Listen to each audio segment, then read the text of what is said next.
Mum's dead. I strangled her. She's dead. These were the words Terrence David Kain uttered to his sister after killing their mother in their southern NSW home.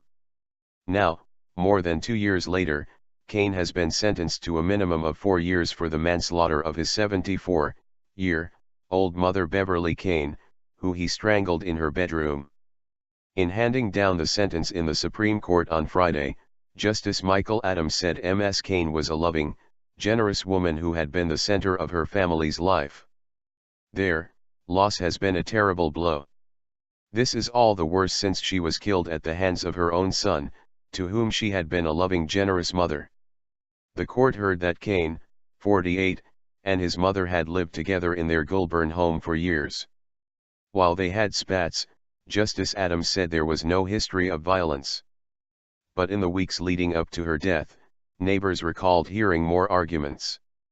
Kain reported that his mother reminded him every day of her belief that smoking caused his father to die from esophageal cancer more than a decade earlier. Then, on the night of February 27, 2011, just after killing his mother in her bedroom and then placing a pillow under her head, he called his sister Deborah Stinson, telling her, "Mum's dead. I strangled her.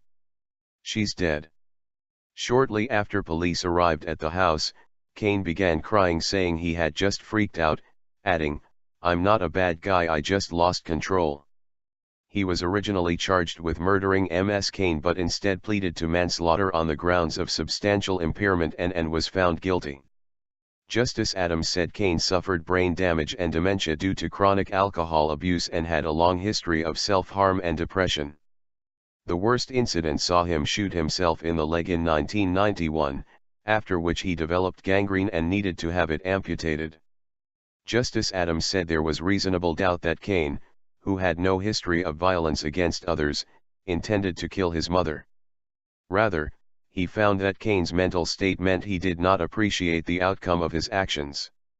He sentenced him to a maximum of 6 years and 9 months.